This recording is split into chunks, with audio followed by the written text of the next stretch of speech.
ቆይ እንዴት ሳታማክሩኝ እንደዚህ አይነት ውሳኔ ተወስናላችሁ? የቅርብ ቤተሰብ ሆነ ዘመድ የላት እና እቺን የመሰለ ልጅ ጎዳና ላይ ስትወድቅ ዝም ማለት ነበረብን?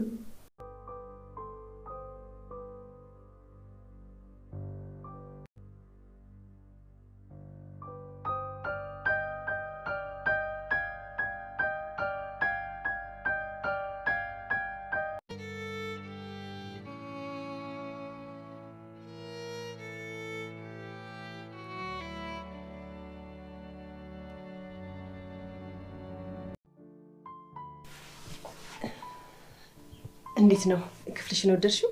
አዎ በጣም ወድጄዋለሁ። ቆንጆ ነው። ይኸውልሽ የኔ ልጅ ከዚህ በኋላ ቤትሽ ነው እሺ? እኛን ደግሞ እንደ ቤተሰቦችሽ ነው ማየት ያለብሽ። የፈለግሽውን ነገር መጠየቅ ትችያለሽ፣ እኛም እናደርግልሻለን። እሺ እሺ። እኔ ግን የዚህ ልጅ ነገር ትንሽ እያሳሰበኝ ነው። እኔንም እያሳሰበኝ ነው። ቆይ ግን በዚህ ደረጃ ሊያስከፍል ቻለው ነገር ምንድን ነው? እኔ በጣም እያሳሰበኝ ነው። ያው እሱ የኛ ኃላፊነት ነው። እንዴት ማለት? በምንም አድርገን እነዚህ ልጆች እንዲቀራረቡ ማድረግ አለብን እኮ። እንዴት አድርገን? ለምሳሌ ሁለቱም በቤት ውስጥ በሚሆኑ ሰዓት ጥለናቸው እየወጣን የግድ እንዲያወሩ ማድረግ። ይሄማ ጥሩ ሀሳብ አይደለም። ለምን? እኛ እንኳን ስለሷ ስናወራ እንዴት እንደሚሆን እያየው እንዴት ነው ብቻቸውን ጥለናቸው የምንሄደው? እሱስ ልክ ነሽ። እና ታዲያ ምን ይሻላል? ከሱ ሐሳብ ይልቅ የሚሻለው እኛ ራሳችንን ማቀራረብ ያለብን። ለምሳሌ ጥሩ ቦታ ይዘናቸው በመሄድ። ጥሩ ቦታ ማለት ለምሳሌ አንዳንድ መዝናኛ ቦታዎች፣ ካፌዎች፣ የተለያዩ ቦታ ይዘናቸው በመሄድ ደግሞ ምን ማድረግ እንችላለን?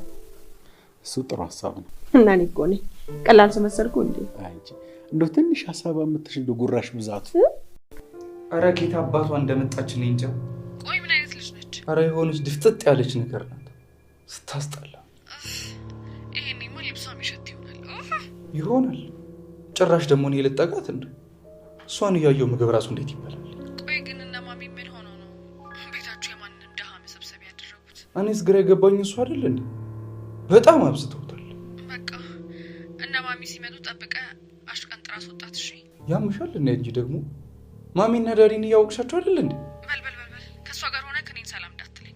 እንኳን ከሷ ጋር ሆነ ይቀርና እሷን በነካበት እጅ እንኳን ብትነካኝ የመጨረሻችን ነው። እሺ አንቺ ደግሞ ምን ላደርግ ነካታለሁ? ምን ነካሽ አንቺ ደግሞ? እኮ ግን አንቺ ደህና ነሽ? ናፍቀሽኛል። ደህና ነኝ። እኔም እኮ ናፍቀኸኛል። ነግቶ እስካይሽ በጣም ቸኩያለሁ። እኔም በቃ ማታ እንደዋወላለን። ይሄው ዩኒፎርምሽ።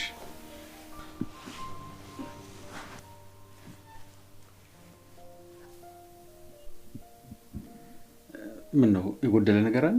አረ ምንም የለም። በጣም ነው የማመሰግነው። ጎብዘሽ ተምረሽ እኔና እናትሽ እንደምታኮሪ እርግጠኛ ነኝ አይደል? አዎ።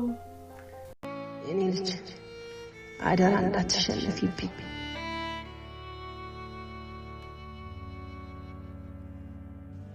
ከፊትሽ ምንም ነገር የለሽም።